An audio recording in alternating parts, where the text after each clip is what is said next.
Hello viewers, আসসালামু আলাইকুম। আজ আমি আপনাদের করে দেখাবো চিকেন ভেজিটেবল রোল। আশা করি আমার এই আজকের রেসিপিটি আপনাদের কাছে অনেক ভালো লাগবে। আর এভাবে আপনারা রোলগুলো বানিয়ে ফ্রিজে দীর্ঘদিন সংরক্ষণ করেও খেতে পারবেন।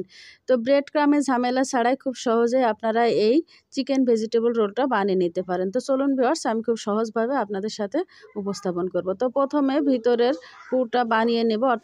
তো এজন্য চুলায় একটা ফ্রাই প্যান বসিয়ে তাতে 2 টেবিল চামচ পরিমাণ তেল দিয়ে এখানে 2টা পেঁয়াজ কুচি দিয়ে দিলাম। তারপর 3-4টার মতো কাঁচামরিচ কুচি দিয়ে দিলাম আর দিয়ে দিলাম এখানে ছোট সাইজের 2টা গাজর কুচি।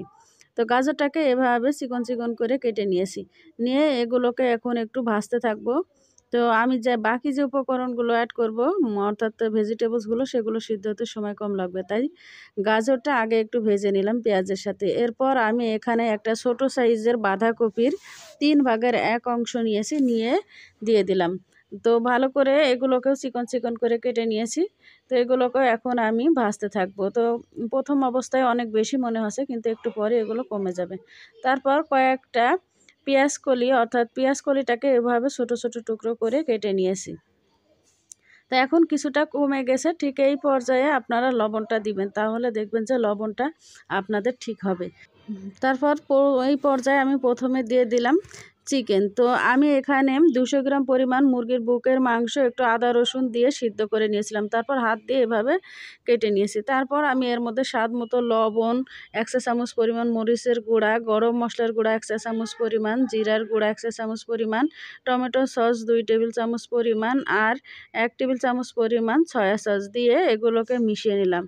তারপর এখানে আমি 1 চিমটি পরিমাণ হলুদ দেব। হলুদের পরিমাণ খুব বেশি দিবেন না, তাহলে ভাজার পর দেখতে খারাপ লাগে কালারটা। তো খুব কম পরিমাণ, অর্থাৎ 1 চিমটি পরিমাণ দিবেন। দিয়ে এগুলোকে এখন আমি ভাজতে থাকবো। তো যখন এগুলো সিদ্ধ হয়ে যাবে তখনই কিন্তু পুরটা হয়ে যাবে। তো পুরটা প্রায় কিন্তু হয়ে এসেছে। ঠিক এই পর্যায়ে আমি এর মধ্যে 1 চা চামচ পরিমাণ চিনি দেবো। এতে করে খেতে এই পুরটা অনেক টেস্টি হবে। তো ভিউয়ার্স, এই পুরটা কিন্তু এমনিতেও রুটির সাথে বা ভাতের সাথেও খেতে দারুণ লাগে। তো এভাবে আপনারা কিন্তু ভাজিটা করে খেতে পারেন, বা যে বিভিন্ন ধরনের বিকালের নাস্তা বা স্ন্যাক্স তৈরিতেও ব্যবহার করতে পারেন। তো এখন আমি রোলের শিটটা তৈরি করব। এর জন্য একটা বোলের মধ্যে আমি, অর্থাৎ বাটির মধ্যে 1.5 কাপ ময়দার সাথে 1/2 কাপ চালের গুঁড়া দিলাম আর দিয়ে দিলাম স্বাদ মতো লবণ। তো লবণের পরিমাণ এখানে 1 চা চামচ পরিমাণ আছে। তারপর অল্প অল্প পানি দিয়ে একটা ব্যাটার তৈরি করব পাতলা ধরনের। আর এখানে যে চালের গুঁড়া ব্যবহার করলাম, এই কারণে কিন্তু এই রোলটা খুব সহজেই মুসমুসে হয়ে যাবে ভাজতে গেলে, আর খেতেও দারুণ লাগবে। তো এইভাবে খুব সহজে আপনারা কিন্তু রোলের সমোসার শিট তৈরি করে নিতে পারেন। তো এখন আমি শিট তৈরি করে দেখাবো। এই জন্য চুলায় আমি একটা ফ্রাই প্যান বসিয়ে হালকা করে তেল ব্রাশ করে দিছি। তো তেলটাকে একেবারে হালকা করে দিবেন, অর্থাৎ একটা টিস্যু দিয়ে পারলে মুছিয়ে দেবেন। দিয়ে তারপর এখানে পরিমাণ মতো, অর্থাৎ 1 হাতা পরিমাণ বা যতটুকু লাগে একটু ব্যাটার দিয়ে এভাবে ঘুরিয়ে দিবেন, তাহলেই দেখবেন যে হয়ে যাবে। এখন আমি অপেক্ষা করব যতক্ষণ উপরের পাশটা হয়ে আসে, অর্থাৎ কাঁচা ভাবটা চলে গেলেই কিছুক্ষণ পরে এটা নামিয়ে নিতে পারবেন। তো দেখেন কত সুন্দর হয়েছে শীটটা। তো এইভাবে চুলার আঁচটা মিডিয়াম টু লোয়ের মাঝামাঝি রেখে কিন্তু তৈরি করে নেবেন। তো আমার প্রথম শীটটা হয়ে গেল, আর এভাবেই কিন্তু সবগুলো শীট আমি তৈরি করে নেব। তো সবগুলো শিট তৈরি করে নেওয়া হয়ে গেছে। এখন আমি রোল তৈরি করে দেখাবো। তো কিভাবে করতে হয় সেটা দেখেন। তো প্রথমে একটা শিট আমি এর মধ্যে নিয়ে নিলাম, নিয়ে পরিমাণ মতো এখানে পুর দিয়ে নেব, অর্থাৎ যে পুরটা আমি রান্না করেছিলাম সেটা পরিমাণ মতো আপনারা কম বেশি করে দিতে পারেন। দিয়ে এখন আমি যে ব্যাটারটা তৈরি করেছিলাম ওখান থেকে সামান্য একটু ব্যাটার নিয়ে আর একটু ময়দা দিয়ে, অর্থাৎ একটু ঘন করে একটা মিশ্রণ তৈরি করে নিয়েছি, যাতে এটা খুব ভালোভাবে সিল করা যায়। তারপর ঠিক এভাবে আপনারা রোলটা তৈরি করে নেবেন, ভিডিওতে ঠিক যেমনটি দেখতে পাচ্ছেন। তো এভাবে সবগুলো করব। তো আমি আরেকটাও করে দেখাচ্ছি। তো তারপর আবার একটা শিট নিয়ে নিলাম, নিয়ে আমি আবারও পরিমাণ মতো এখানে পুর দিয়ে দিচ্ছি।